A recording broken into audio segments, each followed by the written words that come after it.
Coiler, CNN 10 anchor. Hey everybody, happy Thursday, or as I like to say, happy Friday Eve. Tomorrow it will be Saturday, but first let's finish this week's drop. We've got a lot to get to, not a lot of time to do it, so let's get to it. Now, we are going to whip through some headlines, and as always, we recommend you preview each episode of CNN 10. One of them today involves coverage of school safety concerns following news out of Nashville this week. Here are some headlines from around the world. This month, the US and restarted joint military drills on the Korean peninsula, including this simulated storming of a beach. These drills previously took place annually, but they hadn't happened at this scale in 5 years. The US maintains that the drill is defensive in nature, while North Korea views this military cooperation as a threat.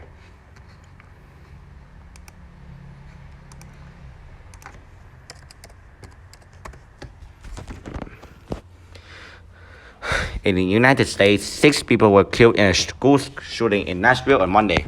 This marked the 16th school shooting this year in the U.S. The tragic event has sparked further debate among lawmakers in Washington, D.C. over U.S.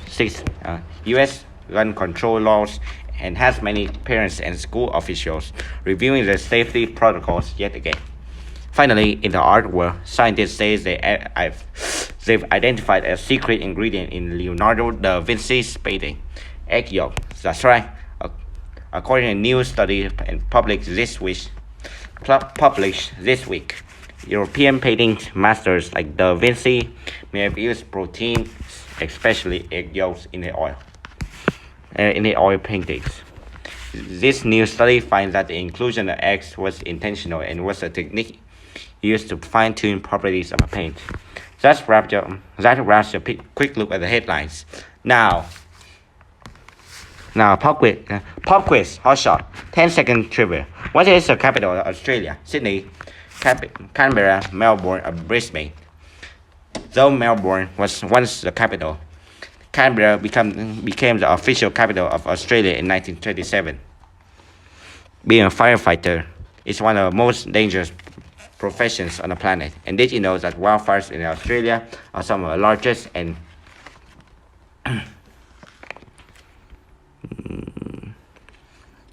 hottest on the planet? They can be devastating, completely destroying homes and habitats alike.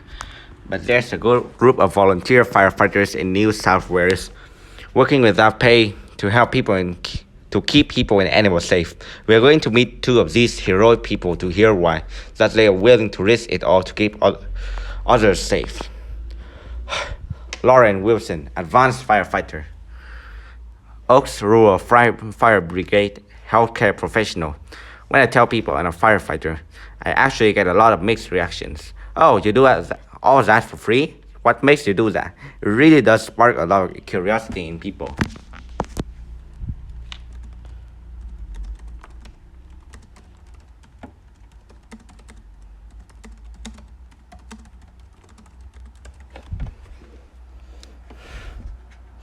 Unidentified male. Australia battles some of the largest and hottest wildfires on the planet. The fire season in Australia typically runs from October until the end of March, when temperatures are at their highest. Most of the firefighting is conducted by a rural fire service, a volunteer force separate to state emergency services. The New South Wales Rural Fire Service has more than 70,000 members. Andrew Hain, Senior Deputy Captain, Picton Rural Fire Brigade, International Flight Planner. We were founded in 1939 by local farmers and local residents that need a firefighting service in the area. And it was a bunch of guys with old trucks or trailers. Now we are sitting here in $1 million plus facility with these trucks that are basically a multi-tool. We do flood work in this, we do fires, car accidents, house fires. Wilson, we are coming into a family of a long line of firefighters. I believe there is that little bit of pressure. I can remember when I first told my father-in-law that I had joined. The first thing he said to me was, as long as you can operate a pump, you'll be fine. unidentified male as a volunteer service. Recruits come from all walks of life and require intense training before being developed. Hey, it's a huge amount of effort. A lot of hours go into training a new recruit. It's not for bragging rights, it's because they got to go out on the truck with you. You need to be able to work with everybody from different backgrounds. You know, people that work in corporate, people that work in construction, you name it. We probably got it. Unidentified female. This is inaudible. They have conviction one blue. Hey, the common thing is this desire to help people. You've got to be willing to give some time for someone else for a thank you. Unidentified male. In 2019 and 2020, what became known as a Black Summer fire burned 10.3 million lands across the country. Hey, we're tasked to go into property protection, but the house was in a spot that was very difficult to defend. One road in, one road out. But then you walk around this house and you look in the back window and it is a carbon copy of my kid's bedroom. There's Lego all over the floor. There's posters on the wall. This family has literally bundled everything they can into a car and they've left. They don't know that there's someone there to look after their house.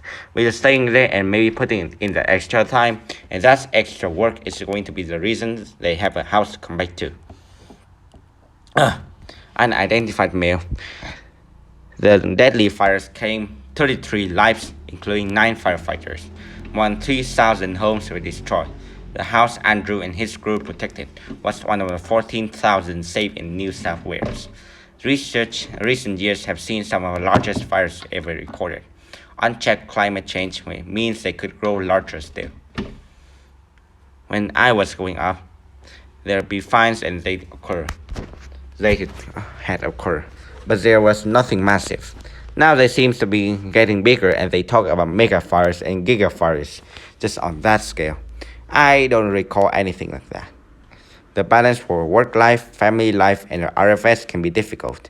I've got a 5-year-old and a 7-year-old kid. Are there any little boys at home? Unidentified male. Daddy. Hey, hello, buddy. They see the yellow shirt goes on and they know something's happening. You know, they'd be like handing me car keys as I'm going out the door. They're like a little support crew. It's quite funny. It gets difficult to juggle, but the rewards are worth it. When someone says, we need help, and then you can be the person to go and deliver that help. That's very rewarding. There's nothing tangible that you get given for it. It's just a sense of pride. I'll be with the service for as long as I can be, but whether that time and an able body, or whether it's just end up not maybe being an able body, I'm just one of those old guys telling war stories. If it's of benefit, I'll be here for as long as they'll have me. And videotape. Wire. I don't know if I need to crack any jokes today because today's story, getting a 10 out of 10 about ducks is funny enough. There's an historic hotel in Memphis, Tennessee called the Peabody, and it is said that the famous Peabody ducks own the hotel. They are basically celebrities treated like royalty, and hundreds of people gather every day to see a tradition that dates back 19 years, the March of the Peabody Ducks. Why don't you see this? Meet the Duck Master, Mr. Keenan Walker. Begin videotape. Keenan Walker, Duck Master, the Peabody, Memphis. The Duck March ceremony is exclusive to Peabody Hotel in Memphis, Tennessee. There was a general manager back in 1933 that went on a duck hunting trip with a friend of his over in Arkansas. As a practical joke, they decided to bring back the live duck decoys that they were using and set them loose inside the fountain. Now, when the general manager woke back up the next morning in a clear mindset, I'm sure he probably got up and was like, when he got down there was a crowd of people standing around the fountain staring at those ducks. These ducks. So that led to duck living in the fountain. But then 7 years later, a man by the name of Edward Pembroke just so happened that he was an animal training in the Ringling Brothers in Barnum in Bailey Circus as a young man. And And he was the one that came up with the idea of turning the ducks that living in the fountain into a ceremony. I have the honor and pleasure and the pleasure of marching the ducks for you all this morning. My title here at the Peabody Hotel is, of course, the Duckmaster. A very unusual title to hold. It's my job to train the team of ducks that we have here, as they have 200,000 duck paddles upstairs on the rooftop. There will be at least 200 to 300 people in the busy days. The number of people doing the duck march, we're talking into 1,000. Unidentified male. Ladies and gentlemen, if I may direct your attention to elevators, having just left the penthouse on the roof to join you. Looking good, ladies and gentlemen, the march of our world-famous Peabody Ducks. Walker, all the way to the fountain. I need everybody to use the steps. Come on, duckies, let's do it. Everybody say, good morning, duckies. Good morning, duckies. Walker, fantastic. Everybody use those steps for me. Everybody up the steps. Looking good there. 1, 2, 3, 4, and 5. Great job, duckies. To know you're providing an experience that unlike any others. It's a privilege. I don't consider it a job. I feel like it's no pun intended, but it's a calling. And videotape. Well, we love puns and they should always be intended. Alright, I told a taradiddle I will quack a joke today. What do ducks wear to fancy parties? A tuxedo. Alright, we have some great word Wednesday submissions. Vocabulary words are off the charts. Awesome.